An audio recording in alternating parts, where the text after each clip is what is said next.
بيبدأ الفيلم ببنت اسمها كولبن بتصحى من النوم على صوت مكالمة تليفون، وبنسمع شخص بيعرفها انه من الشرطة وانهم محاوطين بيتها وان في شخص او شخصين مقتحمين بيتها، وبيطلب منها انها تكون في امان وتقفل باب غرفتها كويس. فبيظهر عليها حالة من الذعر والخوف، وبتسمع الكلام وبتنقل الدولاب من مكانه لناحية الباب، بتبقى خايفة جدا على بنتها الصغيرة، خصوصا ان جوزها مسافر. لكن الشخص اللي معاها على المكالمة بيطمنها ويعرفها ان بنتها بخير، وبعد ما بتخاف وتصوت بيعرفها الشخص اللي بيتكلم ان ده مقلب، وبيقفل ويسيبها. في الوقت نفسه بنشوف 3 أصحاب بيضحكوا مع بعض، وبنعرف انهم اصحاب المقلب وانهم مسجلين وبينشروا المقلب على قناتهم اللي بيكون اسمها برانك مانكي 96، والفيديو بينتشر والكل بيتفرج عليه. تاني يوم بنشوف سام وهو بيتفرج على صوره مع حبيبته اللي بتكون نشرت انها سابته، وهو ما بيبقاش عارف يعمل ايه، وبيدخل عليه صاحبه برادي من الباب الخلفي للبيت وبيخضه وبيحاول يخرجه من الحالة اللي هو فيها بسبب صاحبته بيتون، وبيقترح عليه انهم يعملوا حفلة في بيت سام بما ان اهله مسافرين. لكن سام بيرفض ويبقى عايز يطلع ينام ويبقى لوحده، وفي نفس الوقت بيبقى عنده واجب تاريخ. بس برادي مش بيسيبه وبيمسك الكاميرا وبيبدأ يسجله مقالب ويكلموا الناس. ومرة واحدة بتيجي لبرادي فكرة انه يعمل مقلب في جار سام عن طريق ديليفري البيتزا، فبيطلب بيتزا على عنوان جاره، وبيقعد هو وسام يتسلوا بعمل مقالب في الناس. واول ما بيجي بتاع البيتزا برادي بيمسك التليفون وبيتصل بجاره ويعرفه ان الراجل بتاع الدليفري هيسرق بيته، وبيقفل معاه. فبيخرج جارهم من البيت وبيزعق لدليفري البيتزا، بس دليفري البيتزا بيطلع موسلي صاحبهم وبيشوفهم وبيخبط عليهم وبيزعق لهم، فبياخدوا منه البيتزا وبيكملوا تسلية. وبنعرف ان برادي هيسيب المدرسة الثانوية وهيشتغل مع والده في البحر بسبب درجاته السيئة في المدرسة، وده طبعا هيكون صدمة بالنسبة لوالده، بس بيحاول يمشي الدنيا. بعد كده بيبدأوا تاني، بس آخر مكالمة بتكون لشخص بيتكلم معاهم وبيهددهم، فبرادي بيستفزه وبيقطع الخط. لكن الشخص بيتصل على الرقم الخاص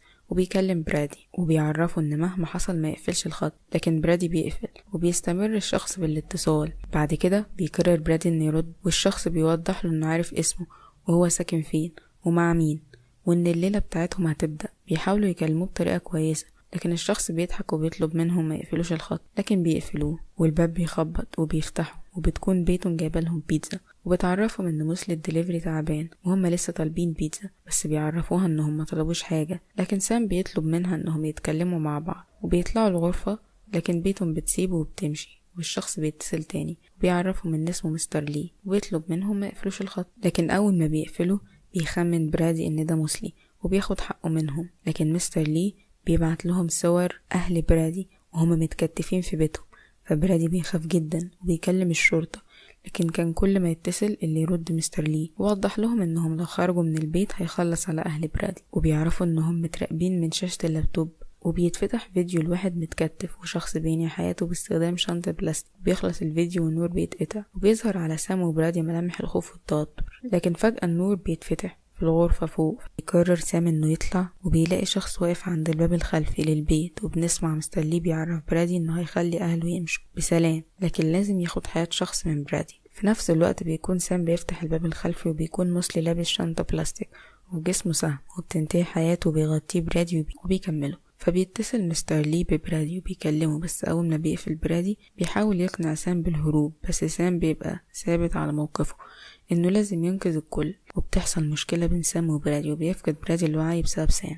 لكن سام اول ما بيقف بيشوف بيتون ومستر لي بيحتجزها، وبيظهر فيديو مستر لي وبيعرف سام انه عشان ينقذ بيتون لازم ياخد حياة برادي. وبنعرف ان مستر لي حط برادي في نفس الاختيار، بس برادي اختار انه ينقذ سام بدل اهله. بعد كده سام بيكتف برادي في السلم قبل ما يفوق وبيصر على انه ينقذ الجميع، بس النور بيقطع وبيظهر فيديو على الشاشة لطفلة كانت بعت طلب صداقة لسام. لكن اول ما بيفتح الحساب بيلاقي صور ليه هو وبرادي، وبيلاقي فيديو بيتون وهي بتخونه مع برادي وعامله له عيد ميلاد. فبيروح يضرب برادي والاتنين بيضربوا بعض، وبيطلب من مستر لي انه يوريه بيتون، لكن بيرفض وبيقول له انه لازم يختار مين يعيش وحياة مقابل حياة. فبيروح لبرادي وبيقطع الحبل بآلة حادة، وبيلاحظ ان الفيديو بتاع مستر لي مش بس مباشر، وانه بتسجل بسبب ان الساعة المتعلقة على الحيطة متأخرة ساعتين. فسام بيطلب يعرف ايه اللي بيحصل ده، فمستر لي بيتصل وبيعرفهم ان تم خداعهم وإنه أنهى حياة أهل برادي وبيوريهم صورهم وبيقفل.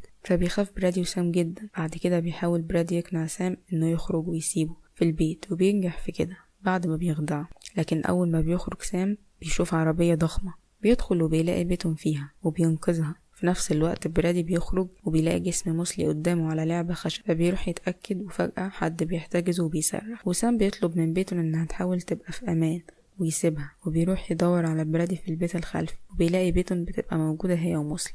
لكن أول ما بيجري عليها بيطلع له مستر لي، فسام بيضربه وبيطعنه. بعد كده بتطلب بيتون إنها تشوف مين تحت القناع.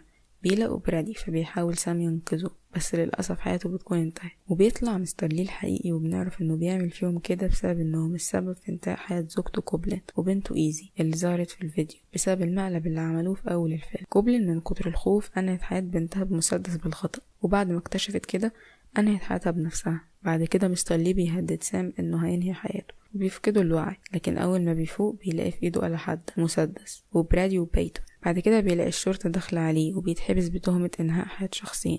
وبكده يكون انتهى فيلمنا. لو عجبك متنساش تعمل لايك والشير وتكتب لي رأيك في الكومنتات.